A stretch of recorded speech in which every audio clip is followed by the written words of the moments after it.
What's up everyone, Father Tenebrae here, and we are back for yet another video. Today, we're going to be playing Underworld Realms. I'm a little bit sick today, but I had to get the video up for you guys, since, well, somebody's going to watch it, right? A lot of the things you're going to learn about this game are things that you're not going to learn by playing it. You'll learn from other people these things. So, the most important things are the basics, the controls. Press Q while moving to dodge in any direction.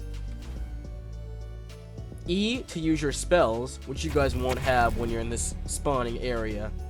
And then, most importantly, press M on your menu to open up your menu. You can find your inventory, soul, setting, shop, status, PvP, and codes here.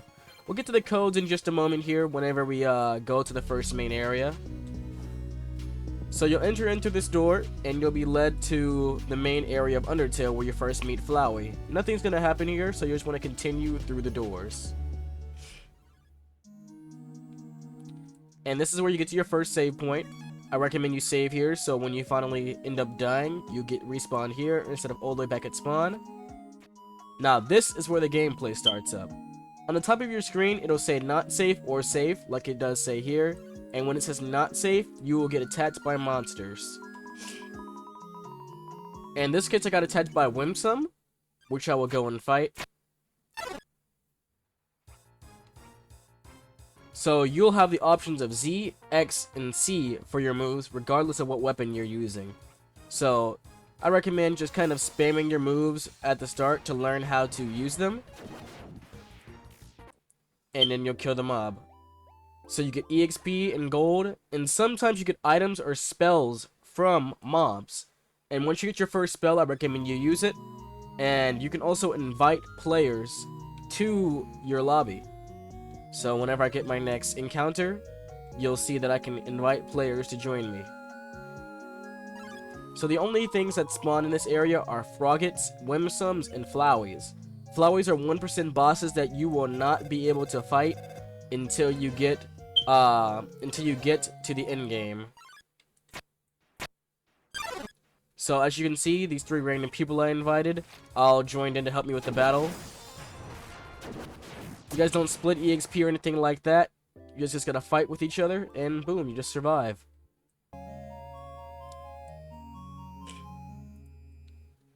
And now moving on to the next area.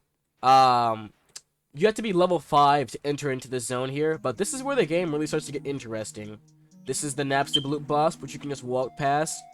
I recommend you grind the earlier mobs until you're like level 13, or you have a team. But this is the most important part right here. I'm going to tell you guys a little secret.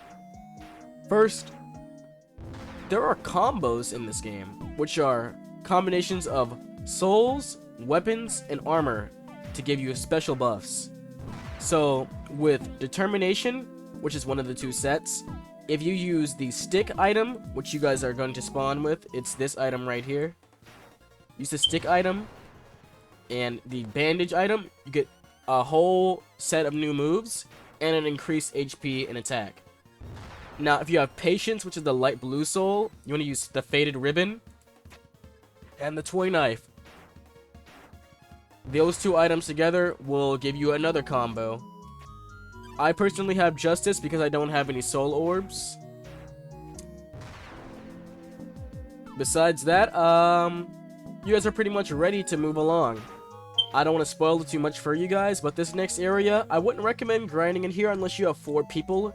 There are some pretty decent spells that you can get in here, but I wouldn't recommend grinding in there by yourself because you do have to face multiple enemies, and it's not really worth it at all. Last thing is that this is where you get background stages for your fights. Now, I'm going to go ahead and show you guys the 2 codes that you guys can use right now as of August 19th, 2023. The first code is 1k likes. The second code is 100k visits. And these codes both give you soul orbs, which you can use to switch your soul type. As you can see by this guy right here. But without further ado, that's all you guys need to know to get started with this game. It does get a bit grindy, but it gets pretty easy during the later stages of the game. It's pretty fun overall. If you find yourself looking for more soul orbs, come to this area over here, and you have a small chance of encountering Flowey, who can drop soul orbs. Anyways, if you guys enjoyed this short little video, subscribe and leave a like, and maybe drop a comment if I helped you out at all. Without further ado, see you guys later.